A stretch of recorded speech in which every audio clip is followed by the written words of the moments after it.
Fondant cake के ऊपर moisturise sweating यानी कि पानी आ जाता है, और क्यों आता है, इसकी वजह क्या होती है और इसके टिप्स क्या फॉलो करें कि ये मसला ना हो।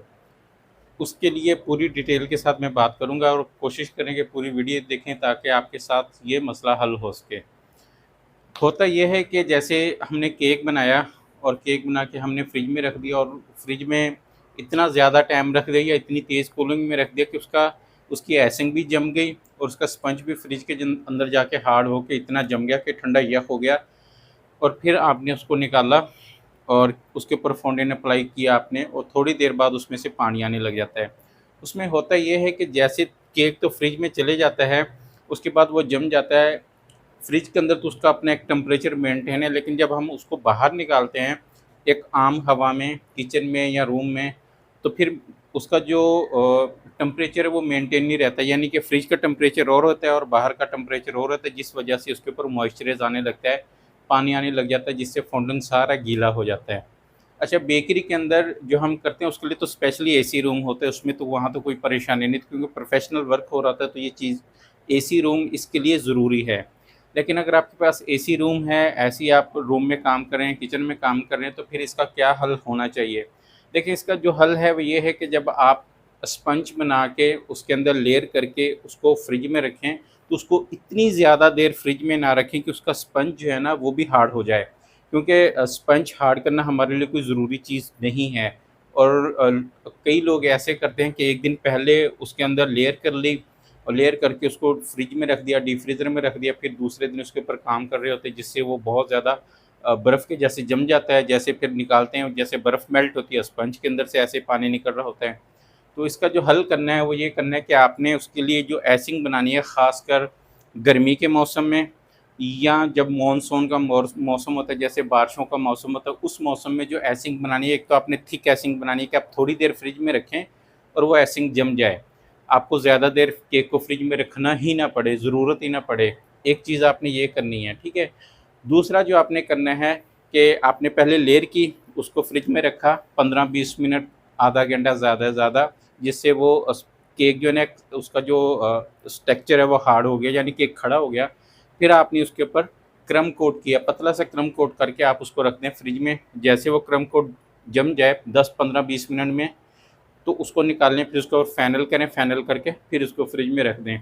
फिर उसको 15-20 मिनट टाइम दें, इतना टाइम काफ़ी है। इतने टाइम में ये फ़ायदा होता है कि सिर्फ़ ऊपर की जो एसिंग है ना, सिर्फ़ वही जमती है, अंदर जो स्पंज होता है वो हार्ड नहीं होता, वो नहीं जमता, और इससे जो है ना काम आसानी के साथ हो जाता है। फिर आप फॉन्डेंट अप्लाई करें, कुछ भी करें, फिर कम अज़ कम जो केक के अंदर से पानी निकलना होता है वो नहीं निकलता, क्योंकि स्पंज इतना नहीं जमता, इतना ठंडा नहीं होता। तो अगर स्पंज के अंदर से इतना पानी निकलता है, जो होता है वो यही होता है कि आप उसको लेयर करके, उसको प्लास्टर करके, उसको बहुत ज़्यादा देर फ्रिज में रख देते हैं। फिर जैसे निकलता है उसके अंदर से पानी बह बह के निकल रहा होता है। तो अगर पानी बह के निकल रहा है, इस तरह आपने कर लिया है, तो उसका भी हल है कि आप केक को निकालें, निकाल के उसको यूँ ही टेबल पे छोड़ दें, ठीक है। टेबल पे छोड़ दें और उसमें से जितना पानी रिलीज़ होना है उसको होने दें।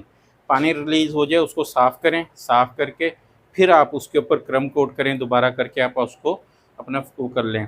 और अगर तो मानसून का मौसम है, जैसे कि बारिशों का मौसम है, इस मौसम के अंदर जब आप फॉन्डेंट अप्लाई करेंगे, तो फॉन्डेंट के अंदर आप थोड़ा-सा टैलोस पाउडर ऐड कर लिया करें। अगर आप 200 ग्राम फॉन्डेंट ले रहे हैं, तो 200 ग्राम फॉन्डेंट के अंदर 1/4 टीस्पून आप उसके अंदर टैलिस पाउडर का इस्तेमाल कर लिया करें, यानी इतना सा डाल लें, वो उसके लिए काफ़ी हो जाएगा।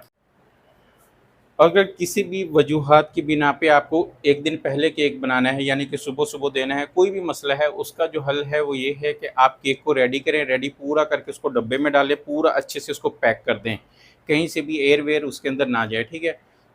तो उसको फिर आप रखें फ्रिज में, यानी फ्रिज के नीचे वाले खाने में रखें। और अगर उसकी भी कूलिंग बहुत ज़्यादा तेज़ है, तो फ्रिज की कूलिंग कम कर दें, यानी इतनी कूलिंग हो उसकी जितना कि एसी 16 पे चलता है, उसकी उतनी कूलिंग होती है, बस इतनी कूलिंग आप कर दें। और सारी रात केक पड़ा रहे, सुबह आप केक उठा के उसको आप कस्टमर को दे दें, तो आपको कम से कम ये वाली परेशानी नहीं होगी। ये इस मसले का हल है। असूलन तो ये है कि जब केक के ऊपर फॉन्डेंट अप्लाई हो जाता है, उसके बाद केक को फ्रिज में नहीं रखा जा सकता, लेकिन पाकिस्तान में गर्मी इतनी होती है कि अगर आप केक को बाहर रखेंगे तो उसकी आइसिंग मेल्ट होने लग जाती है। तो फिर उसका यही हल है कि आप उसको लाइट कूलिंग में रख दें। अगर आपके पास वैसे एसी रूम है और एसी चल रहा है तो आप वैसे उसको एसी रूम में रख दें। लेकिन उसकी एक चीज़ का ख़ास ख्याल रखना होगा कि आप जो उसकी आइसिंग का जो आपने प्लास्टर करना है वो ख़ासकर इस तरह का प्लास्टर हो कि उसको थोड़ी-सी कूलिंग मिले और वो जम जाए, वो हार्ड हो जाए। यानी ऐसी आइसिंग आपने बना के प्लास्टर करनी, फिर आपको ये वाली परेशानी नहीं होगी।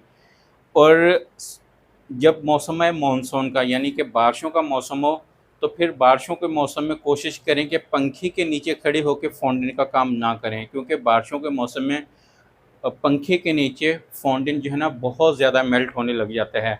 तो थोड़ा-सा साइड पे होके खड़े होके काम कर लें। अगर आप इन चीज़ों को प्रॉपर सीखना चाहते हैं तो मेरे व्हाट्सएप के ऊपर फ़ीस के साथ कोर्स होते हैं, जिनके अंदर मैं मुख्तलिफ़ किस्म की रेसिपीज़ बेकिंग की, फ़ास्ट फूड की सिखाता हूँ। तो आप वो कोर्स फ़ीस दे के जॉइन कर सकते हैं। जब तक आपकी चीज़ परफ़ेक्ट बन नहीं जाती तब तक मेरी ज़िम्मेदारी होती है। और पहले मैं फ्री ट्रायल देता हूँ क्लास का कि ये वाली चीज़ है और ये मेरी रेसिपी है, ये मेरा तरीका है, इस तरीके से आप ये रेसिपी को बनाएँ। अगर आप वो समझ आ जाती है, आप बना लेते हैं या आपको लगता है कि मैं आपको समझा पाऊँगा, तो फिर आप फ़ीस दे के मेरी क्लास जॉइन कर सकते हैं। अगर आपको ये वीडियो अच्छी लगी हो, इसमें कोई आपको इन्फॉर्मेशन मिली हो, तो प्लीज़ इसको लाइक भी करें और इसको शेयर भी करें और मेरे चैनल को सब्सक्राइब करें। अगर आपकी कोई चीज़ ख़राब हो रही है और आपको समझ नहीं आ रही कि इसको क्या मसला हो रहा है बेकिंग की चीज़ को, तो आप उसकी वीडियो क्लिप या फिर पिक्चर मुझे मेरे व्हाट्सएप नंबर पे शेयर करें। मैं आपको फिर एडवाइस करूँगा कि ये मसला किस चीज़ में है, आपके बनाने का मसला है, ओवन का मसला है या चीज़ों का या रेसिपी का मसला है।